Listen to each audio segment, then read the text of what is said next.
Welcome to Family History Mysteries, a podcast that tells the stories uncovered through family history research, the unexpected stories of everyday people. I am an avid family historian who has been compiling my family tree for over 15 years, with nearly 20,000 people recorded in my trees. And please put a review on my podcast. That will certainly help in getting the word out there and creating more listenership. Episode 256. Looking for Frank and Ida. I had the pleasure of having the contact from Anne Hanson from Pennsylvania in the US. Anne had written a story titled Buried Secrets, Looking for Frank and Ida, and this told the story of her mysterious grandparents. What if the people you loved most had built their lives on a lie so deep it erased their past? The book Buried Secrets, Looking for Frank and Ida is a true genealogical detective story about how Anne Hanson discovered the hidden past of her grandparents, Frank and Ida. They took that secret to their graves. When she finally unearthed their real identities, she learned that their tales were fiction invented to conceal disturbing facts. The story also tells of the enduring bond between her and her father, longing for answers, and how Anne was determined to find those answers. Anne and I had an informal chat so she could tell you about her passion with family history and how she came to create her book. Tell me about your book. You've got me very intrigued. The way that the whole project got started was dating back from when I was a kid. My dad was always speculating about his parents' past. Like he knew nothing. Like he'd say, I'm not sure when they were born. Like he didn't even know any of his grandparents' names. His parents refused when he was a kid to talk about their past. Like if he asked any questions, they would just say, past is over, they're dead, they're gone. And so my dad was always just very curious, but his parents were just extremely secretive. So my dad and his brothers, they grew up in Akron, Ohio. They grew up during the Depression. And so my grandfather, who was a carpenter, was totally out of work for several years during the Depression. But he and my grandmother just managed to take care of my dad and his brothers. My grandfather always managed to find a way to make money. He actually used to scavenge bits of wood, and he would make bird houses, and he would sell them on the corner for like approximately a dime. But the biggest thing about my grandparents was their insistence upon education. They insisted that my dad and his brothers had to go to school and they had to go to university, which was unusual amongst working class families where they lived.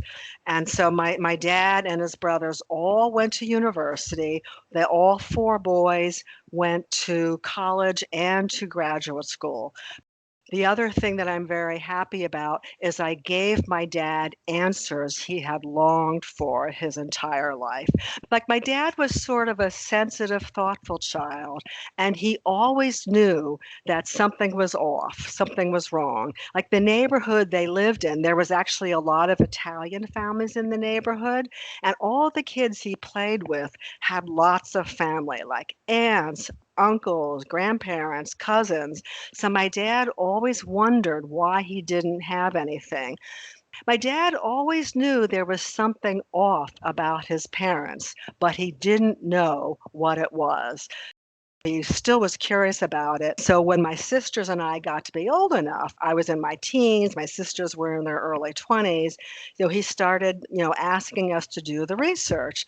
And of course, I once asked him, well, Dad, why don't you do the research yourself? He gave me this really ridiculous answer. He said, well, I didn't really have the skill set to do the research. So my dad's career was he worked for a drug company directing research studies. Yes, my dad knew how to do research, but I think he kind of needed to keep a little distance between himself and the research. He was such a great dad. Like I could always go talk to him about anything. He'd always listen to me. I mean, I really felt like he understood me, but he was a man of his generation that he really kept his feelings under wraps. He never let anyone know if he was upset. He just always stayed very calm and cool. I mean, it was actually only much later, when I discovered the truth about his parents, that I came to know what a deeply emotional person he was. And by this time, we had a little bit of information because I had an aunt who married into the family who had just found it astounding that the Hanson boys knew so little about their parents' past. So my aunt had sat my grandparents down and asked them a bunch of questions. And amazingly, they actually answered her questions. So we had this family tree. So she's come in and they thought, okay, she's a little bit, separate from the family. So we'll give her some information to keep her happy and everyone's all great. And then they'll go away and leave us alone. Exactly. Exactly. And it worked for a long time. And of course, my grandfather, who I was very close to, was living. But if I asked him a question, he would just sort of say, the past isn't important, and he would just change the topic. So the information that the aunt found out was that Frank's full name was Frank Elmer Hanson and Ida was Ida Agnes Howe. Frank said that his father was a Swedish immigrant family and he had two little sisters, Florence and May, whom Frank adored. He talked about how cute baby Florence was and that she was his favourite. The other small sister, May, died around the time of 1918 in a flu pandemic, which upset Frank terribly. He also mentioned he had another sibling, Elle, who was a musician in the US Navy. He said his family grew up in Brooklyn. Ida said that she was the only child of a wealthy English couple who died when she was a young girl. Her father was practically of noble descent from Sheffield, England, and had immigrated to the US as a young man. After a brief stay in Connecticut, he'd bought a farm in Brooklyn, New York, and he lived the life of an English country squire. The city took over the land when it created Prospect Park, and she said her late papa's English fortune was so substantial that she and Frank could go to New York to get money that was coming in from England. So Anne's aunt Virginia was able to gather information, specific details, such as Frank and Ida's parents and grandparents' names, the names and birth order of Frank's 8 younger siblings, and the names of Ida's uncles and aunts in Sheffield. Frank said that his parents had immigrated from Skane in southern Sweden, and Ida revealed the date and place of her and Frank's wedding and said they were married in New York City by a Justice of the Peace on the 23rd of May, 1923. Based on this family tree that she created, that was based on this interview, we all started researching the family tree. So it was my aunt, one of my uncles, my 2 sisters, and I. And this started like a 2-decade quest.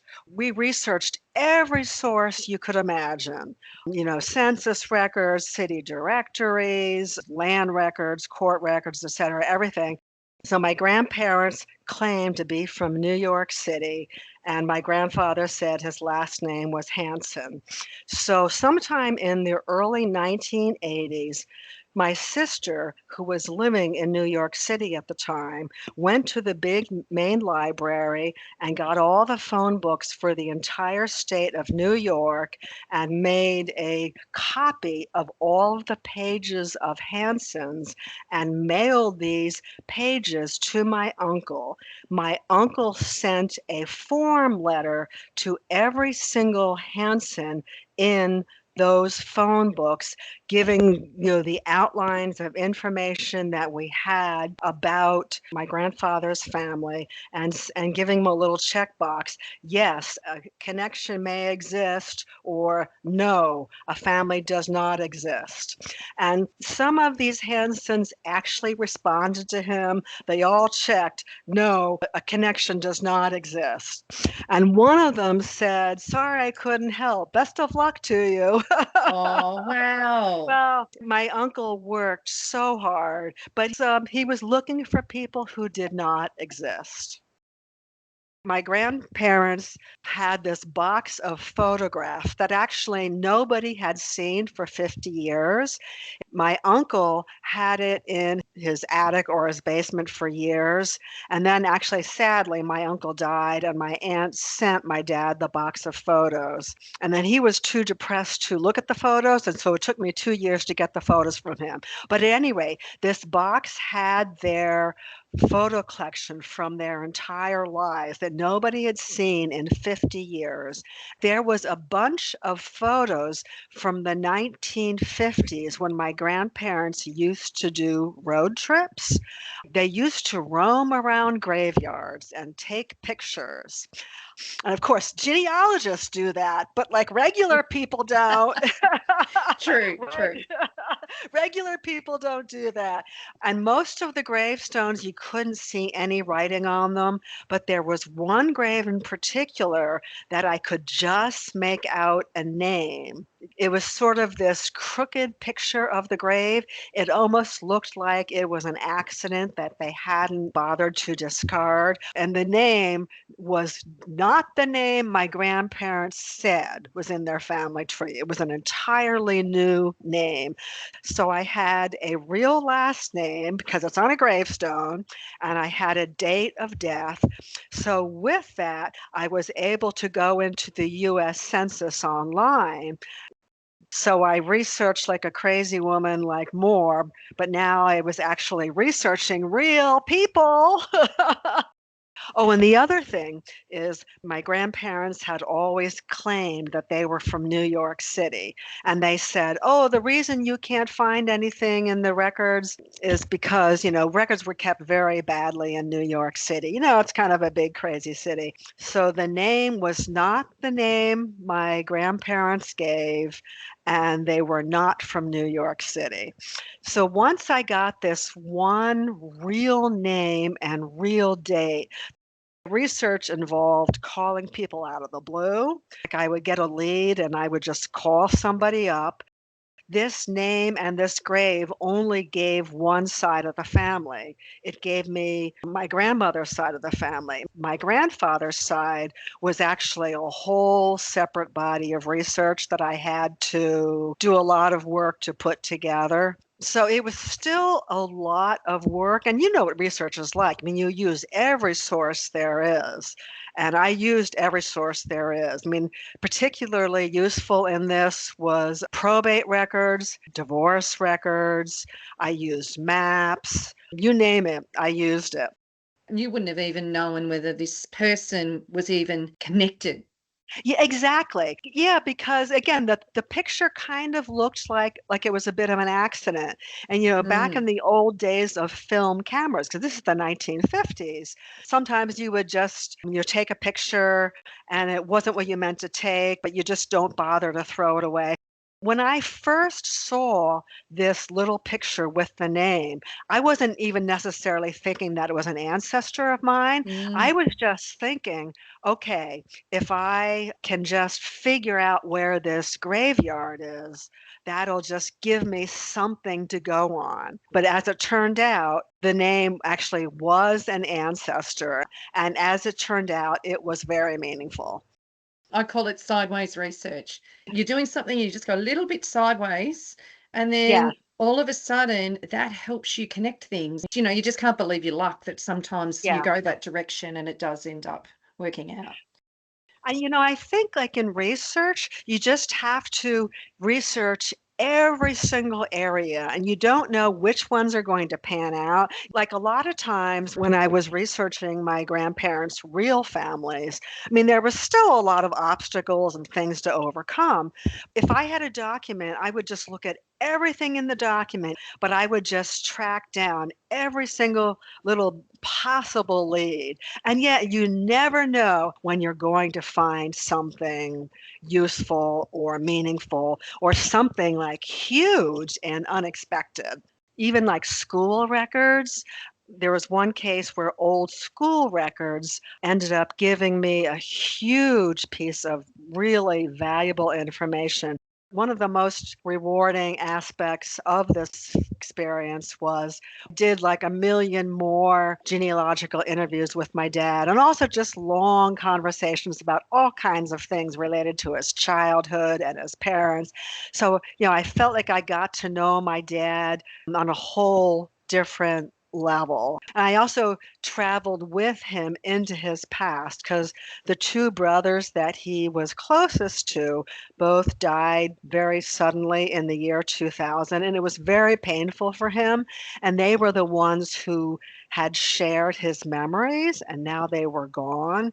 So now, because he talked to me so much about his childhood and his memories, they became my memories too. So he wasn't alone with those memories anymore. So that was the most rewarding thing. Did you So, have any contact with the family you discovered? oh yeah, Did people oh yeah. that you've got to know since and Oh, connected yeah. with? Oh, they're my new family. Yes. I mean, Yeah. I have Oh. my original family and I love them very much. In my new family, I think this is just like people in general. Like some welcomed me with open arms. Some were kind of like, well, that's nice, but whatever. And then there were some people who didn't want anything to do with me, and that's okay. I mean, that's totally fine. I actually made some wonderful connections, and my newly found family was also very helpful in terms of gathering information for the book. I mean, a couple of them in particular were like, "Oh, this is great. Let's just, whatever I can do to help, I'm gonna do." Yeah. Any of them aware of the truth, or were you going to them uncovering the truth? No. No, my grandparents just uprooted themselves and left. Didn't tell anyone where they were going.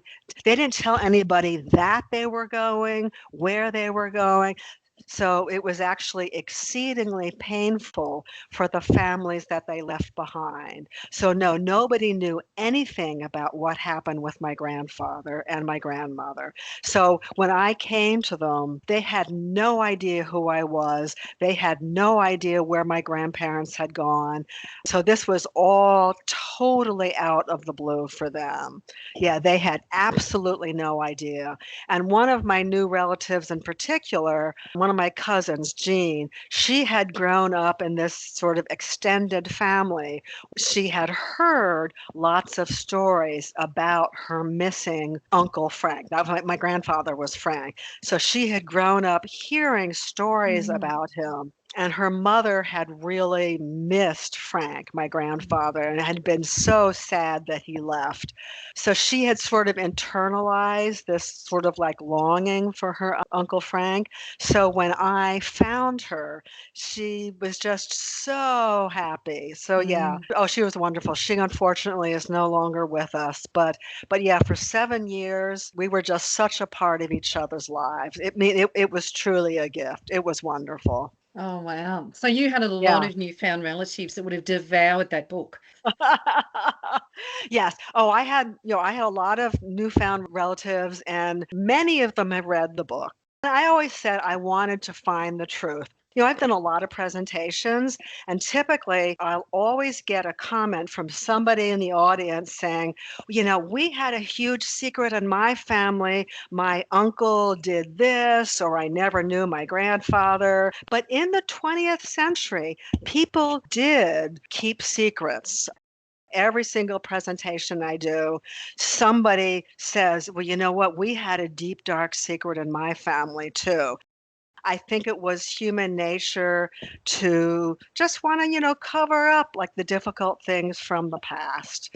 And you used to be able to do it. People could go from the UK to Australia, Yeah. or they go from the UK to the US, or they'd go from the Eastern US and just go to California and just start over. Both my grandparents actually falsified their names. We have this old age pension in the US called Social Security. And people have said to me, well, like, what did your grandfather do when he went to collect Social Security? And for a while, he actually couldn't collect it because he couldn't prove his birth. And he finally got Social Security to accept the birth date that he claimed by looking at the birth certificate of his oldest son, my Uncle Frank. Sideways research, but on my Uncle Frank's birth certificate, my grandfather's name was listed. So he finally got Social Security to use my uncle's birth certificate as proof of birth. I mean, now you wouldn't be able to do that. This was the mid 20th century and times were different. My grandparents reinvented themselves in an era where you could do that. Today, we couldn't do it.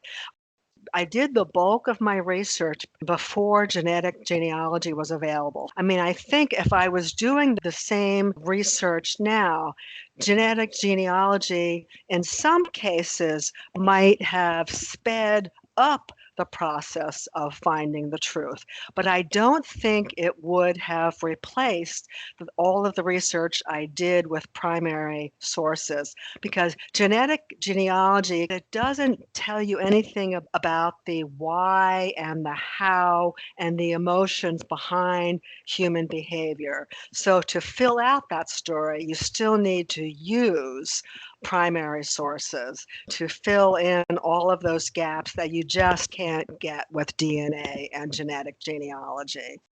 I consider myself a family historian. I want to understand my grandparents' lives, but in the context of their times. What was life like then? What were their options then? What were the choices that they had? So, to understand their lives at the time they made these choices, I had to research not only their ancestry, but I had to do a lot of research about what was life during the 19 teens and the 1920s and the 1930s so that I could tell a full story of their lives. I did corroborate my results with genetic genealogy, but it didn't give me anything new. It's funny, my mom's family has done tons of DNA testing, but on my dad's side, they don't seem to be so into it. So it could have helped me find the truth a little more quickly. But still, in terms of the deep information that I found about my grandparents, not only researching with all these primary sources, but with interviews. When I found my grandparents' real families, I was lucky enough to find people who were eager and willing to talk to me and share everything they knew about my grandparents' lives back when they were their original selves. You just can't find that stuff with DNA. People have often asked me, why didn't you give up when everybody else in the family had given up and you've been researching for 20 years? Like, why didn't you just say, okay, we just can't do it. It's not knowable. And, I've never been quite sure how to answer that, but it was just like I knew the answer had to be out there somewhere. And if I just kept on searching with every little piece of evidence, there's got to be a way to find it. And also, I think a lot of genealogists are like this. We're like a dog with a bone. We are just not going to give up until we get it. I think a lot of genealogists are wired that way. We just really want to know, and we are going to figure this out. You hear about people who are working on their brick walls for years and years, but they keep at it. People will say to me, I've had this brick wall for years, but you give me hope that if I just keep at it, I can surmount this brick wall. So I ultimately uncovered the secret of their past. And I'm not going to tell you what it was because I'm hoping you'll want to read the book. Yes. But at any rate, then, once I found out my grandparents' real past, my dad was actually the first to say, well, you should write a book about this. This is amazing. So, and I actually had been a journalist. I had been a reporter and I've written corporate newsletters. So I said, of course I can write a book. That'll be easy. I know how to write. And of course, I had no idea how to write a book-length narrative nonfiction book about personal events. I had done lots of family history interviews with my dad. So my first versions of the book were essentially, segments of these interviews, and I would string it together with little bits of narrative. I did not have a clue as to what I was doing. And then there's this wonderful local writing center here, and I started taking classes there. So I learned how to write, book length narrative nonfiction. But from beginning to end, it took 15 years to write the book. There was actually breaks of several years, like in between. Like I would write and revise, then I would do more research, and then I would take a break. And sometimes this was a couple of years that I took a break. So if I finally finished the book and it came out in 2022, my dad, sadly, died in 2016, but he did live to see me discover the truth. It's wonderful that you have listened to your father and said, okay, well, we're going to go and help. And you have just stuck with it. You just kept going and going and going. And it's admirable because, the reward for you to go back to your father and say, guess what? Oh my goodness. Oh my goodness. It was really my dad being who he was that made me want to do the research. I was doing it for my dad. If my dad hadn't kept on encouraging me, I probably wouldn't have done it just because I just, or I might have tried it, but, it's not that important, who knows, and just let it go. So I hope you enjoyed listening to my interview with Anne Hanson. I certainly enjoyed my chat with her and kept me riveted. You can go onto annehanson.com and you can put your name and email address in and you can have a little look at the prologue and chapter 1. And of course you can purchase her book on her website. The other thing you can do is actually download the audiobook from Audible. If you are interested in sharing your story on my podcast, Family History Mysteries, please go to my Facebook page and send me a message. If you would like some assistance in filling in the gaps in your family tree to see what mysteries you solve, please get in touch. And don't forget you can have early access to episodes by subscribing, and you'll also gain access to bonus episodes.